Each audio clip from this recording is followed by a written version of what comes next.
Hey everyone, Aaron here with a video on the Samsung Mythic. Just do a little review of it. First of all, you have a 3.2 megapixel flash with a single LED flash.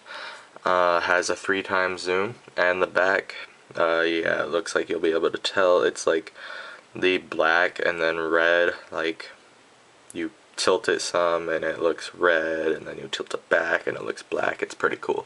I like it. It's a very like futuristic design. The call send, call in button and the back button kind of look like, as one of my friends said, wings. So that's pretty cool. On the left hand side of the phone you have your volume rocker up and down. Right hand side you have your camera button, your task switcher. Just bring up that right there, and then you have your lock hold button, and then to unlock the phone you have to push and hold that or else hold down this button.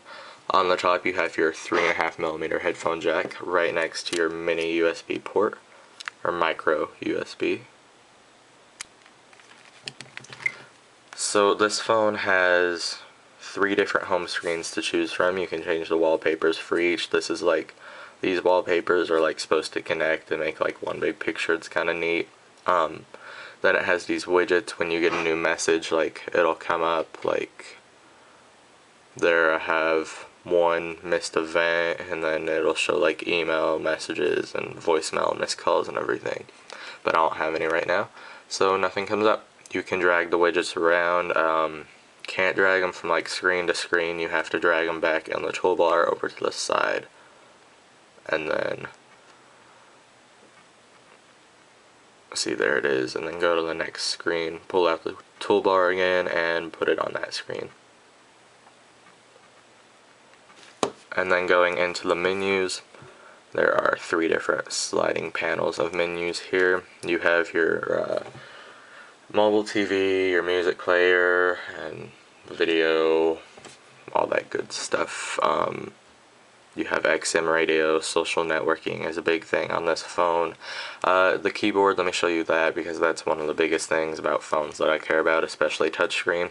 As you can see, I have giant thumbs, and this keyboard I've really had no problems with. If you turn on T9 it works a little better, but it's also slower, which sucks. Jumped over the sheep dog, I think that's how it goes. And then you can even double space for a period, which I like very much. Let me try it without T9.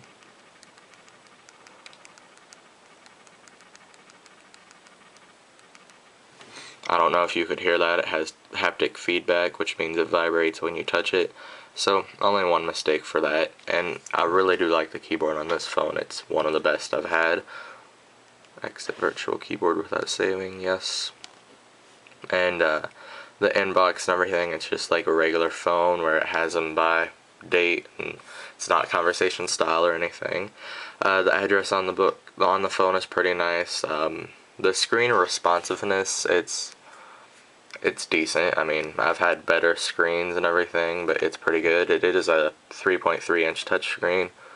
The dialing pad, it's big and nice, although I have made a few mistakes, so that's not the best. Let's see, it has all the regular AT&T apps and everything. And the speaker on this phone, it's really loud. Like whenever I'm listening to music, it's, you know, I don't need it really to be any louder. It's always been good. If you have any questions about this phone, just let me know and I'll try and get them answered.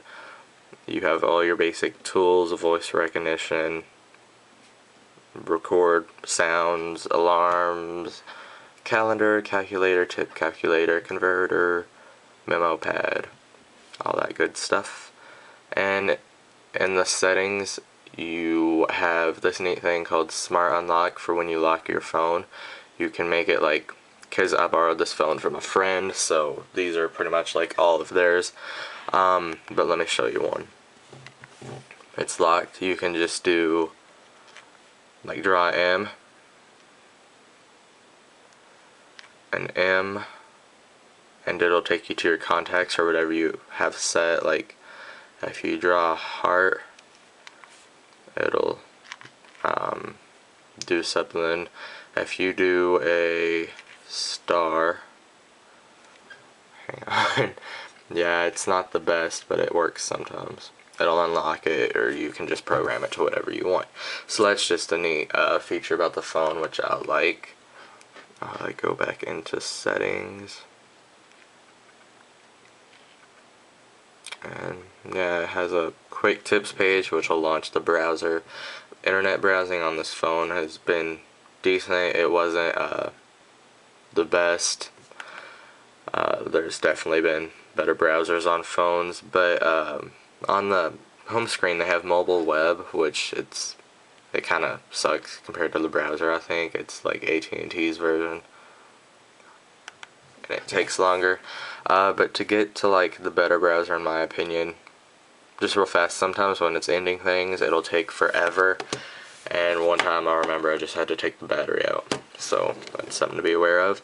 To get to the browser, you go to My Stuff, somewhere, My Stuff, Applications, and then Browser right there.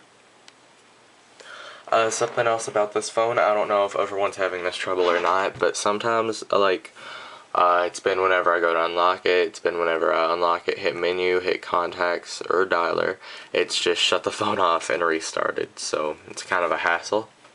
One last thing that I can think of, to get the back off, there's a little notch there. You just put your fingernail under if you don't have them. I guess you can just pry some finger under there. But anyway, there is your SIM card slot and your micro SD card slot. You have to lift that up and then put it in. You actually have to put it in the little tray, slide that back down, we'll flip it down, and then slide it down to lock it in place. Okay, and there you go, a little video of the Samsung Mythic. If you have any questions or want to know anything more about the phone, just let me know, send me a message or a comment. Thanks.